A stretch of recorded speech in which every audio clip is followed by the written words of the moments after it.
नमस्कार दोस्तों, ऑपरेशन सिंदूर के बाद से सरकार एवं विपक्ष के बीच खूब जवाब सवाल हो रहा है और इसका मजा मीडिया वाले खूब ले रहे हैं। सिर्फ भारत के मीडिया वाले इसका मजा ले रहे हैं ऐसा नहीं है, बल्कि पाकिस्तान के मीडिया वाले भी इसका खूब मजा ले रहे हैं। बात तो सही है। विपक्ष की ओर से राहुल गांधी जी ऐसे सवाल पूछ रहे हैं कि वो आजकल मीडिया में छाए हुए हैं। सिर्फ हिंदुस्तान के मीडिया में छाए हुए हैं ऐसा नहीं है, बल्कि पाकिस्तान के भी मीडिया में खूब छाए हुए हैं।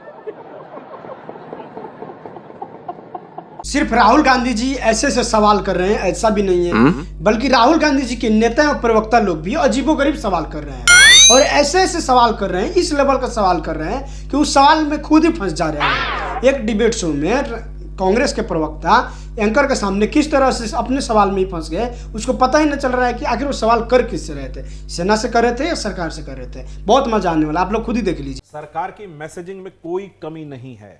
जिस दिन सीज फायर हुआ, डीजीएमओ साहब ने एक एक पॉइंट का कायदे से जवाब दिया और सबसे बड़ी बात कि ऑपरेशन सिंदूर जारी है। ऑपरेशन सिंदूर को हॉल्ट पे रखा गया है।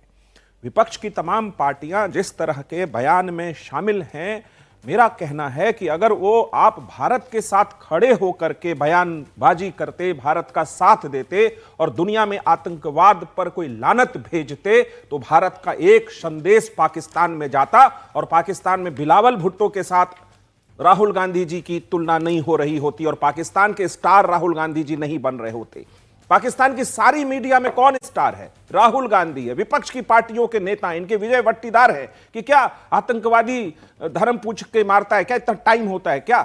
इस तरह के लोग अगर विपक्ष में हैं, जब भारत युद्ध काल में जी रहा हो, जहां पे दो छोटे बच्चे जोया और जैन मारे गए हों पाकिस्तानी शेलिंग में, उनके लिए एक शेर मैं पढ़ना चाहता हूं कि मिट्टी की मोहब्बत में उन आशुफ्ता सरों ने, आशुफ्ता कहते हैं डिस्ट्रेस लोग, उन आशुफ्ता सरों ने वो कर्ज उतारे हैं जो वाजिब भी नहीं थे, वो हामी भी नहीं थे, मुनकरे गालिब भी नहीं थे, लेकिन इस चीज के लिए जो उनको सजा मिली उसके मुनासिब नहीं थे। उस हालत में जब भारत पूरी तरह से एक साथ खड़ा होने की बात थी, विपक्ष की तमाम पार्टियां, मैं ये नहीं कहता कि इन्होंने नहीं कहा, इन्होंने बड़े छिप छिप के निशाने लगाए, अभी कहा आखिर कुछ बात है कि हस्ती मिटती नहीं हमारी।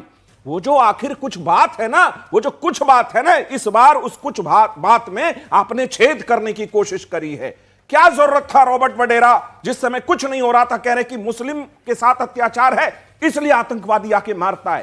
पूरे देश में कांग्रेस छोड़िए, उसकी तमाम इंडी गठबंधन की एक भी पार्टी का एक भी नेता रॉबर्ट वडेरा के उस बयान को खारिज करने के लिए सामने नहीं आया। यह दिक्कत है। अगर राहुल गांधी सवाल पूछेंगे और कहेंगे कि विदेश मंत्री गद्दार है, तो यह सवाल तो पूछना पड़ेगा ना राहुल गांधी जी कि कैम्ब्रिज यूनिवर्सिटी में अमेरिका में जाकर जो भारत के लोकतंत्र को रोज आप नीचा दिखाते हैं, कहते हैं लोकतंत्र नहीं है, तो क्या मैं कहूं कि मेरे विपक्ष का नेता भारत के प्रति समर्थक नहीं है? मैं गद्दार शब्द उनके लिए नहीं कहना चाहता। ना समझदार आदमी है, इतना ना समझदार विपक्ष का नेता होगा कि जब युद्ध लड़ रहा हो भारत ने तमाम उसके ठिकाने उड़ाए हो, 9 ठिकाने, भारत ने तमाम उसके एयरबेस उड़ाए हो, तो प्रधानमंत्री जी के साथ उनको खड़ा होना चाहिए और कहना चाहिए कि मुझे आज इस प्रधानमंत्री पर गर्व है जिसकी मैं आलोचना करता रहा, क्योंकि भारत के तमाम विपक्ष के नेताओं ने आज तक 71 की लड़ाई में इंदिरा गांधी जी की भूमिका को हमेशा सलाम किया है, कभी नहीं कुछ कहा। और उनको दुर्गा की उपाधि तक उस समय की मीडिया ने दी, अटल बिहारी वाजपेयी जी ने इसको खारिज किया था वैसे। लेकिन यह वास्तविकता है कि भारत में जब भी कभी बाहरी हमला हुआ, भारत एक खड़ा रहा। लेकिन यह पहला मौका है जब मैं देख रहा हूं कि भारत की तमाम विपक्षी पार्टी बहुत चालाकी से, बहुत तरीके से चाहती है कि भारत की मौजूदा सरकार पर कोई एक ऐसा आक्षेप लगा दे कि उसकी जो ये उपलब्धि है आतंकवाद के खिलाफ, ये आपका आरोप सारे विपक्ष पर है। यह आरोप सारे विपक्ष पर बिल्कुल है। सारे विपक्ष को सामने आकर के राहुल गांधी की आलोचना क्यों नहीं करते कि राहुल गांधी तुम गलत बोल रहे हो जब देश। अच्छा चलिए ठीक, राहुल गांधी की इतनी बात हुई, आपने भी कहा राहुल गांधी पाकिस्तान में, आप बोल लीजिएगा, पाकिस्तान में जो है उनके बयानों को दिखाया जा रहा है।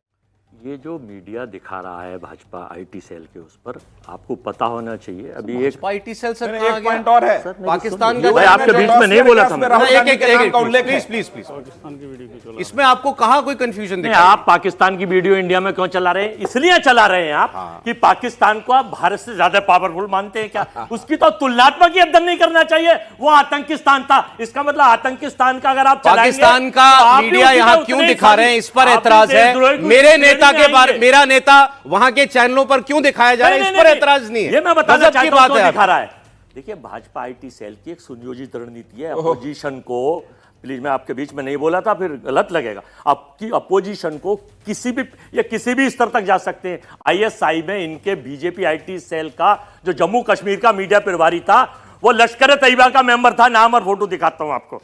राहुल गांधी का ट्वीट कहीं पाकिस्तान से लिख के आया था क्या सर? वो तो राहुल गांधी ने जो लिखा वही बता रहे हैं कि ये लिखा राहुल गांधी ने। ये अपोजिशन के लोगों को बदनाम करने के लिए किसी भी स्तर तक जा सकते हैं। सौरभ जी, आपको बताना चाहता हूं, इन पे आप लोग थोड़ा आपने मुझे टाइम दिया तो जरा पूछ लीजिए। बोलिए, लेकिन जवाब नहीं दे रहे। नहीं, जवाब ही दे रहा हूं। आज तक आपने भी नहीं बताया, बीजेपी के किसी बड़े नेता ने नहीं, और ना सरकार ने, कि 200 किलोमीटर दूर, ये लोग भी पूछ रहे हैं, बॉर्डर होने के बाद भी वो 4 या 6 खूंखार आतंकवादी जिन्होंने हमारी बहनों का सिंदूर उड़ाया, और जिस सिंदूर की वजह से सरकार के नेता, सारी सरकार राजनीति कर रही है, वो कहां से घुसे?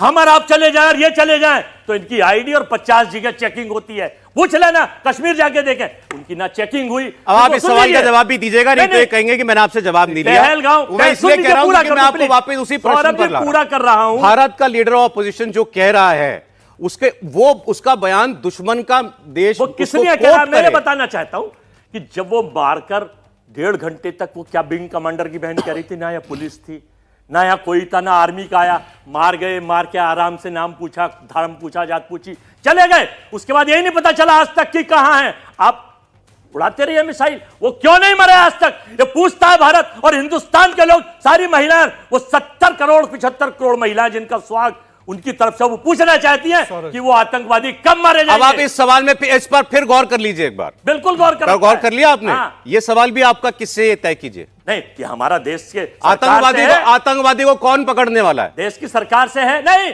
प्रोपेगेंडा कौन पकड़ता है? आतंकवादी फोटो कौन छपा रहा है? अरे पेट्रोल पंप पे फोटो मोदी जी क्यों छपा रहे हैं?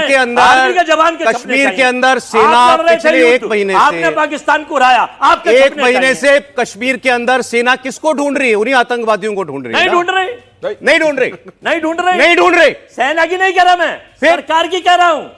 तो मैं तो कह रहा हूं कि सेना ढूंढ रही है। सेना पे कोई क्वेश्चन नहीं है, तो ढूंढ तो सेना रही है। क्यों नहीं आए अब तक? ये आपका सवाल सेना से चले गए वो? ये प्रश्न सेना से, सरकार से है। अरे जब ढूंढ सेना रही है तो सरकार, सवाल सरकार छपा रही है, पेट्रोल पंपों पे सरकार के फोटो लग रहे हैं। मैं वर्मा जी इसीलिए केवल एक बात कहना चाहता हूं, जिस बात का बचाव ना किया जा सकता वो नहीं करना चाहिए। जिसका बचाव मुमकिन नहीं है उस बात का बचाव नहीं करना चाहिए। पहला मित्रों, पहला वोट पुलवामा के शहीदों इस पर मैं और ज्यादा नहीं कहूंगा, देख लिया।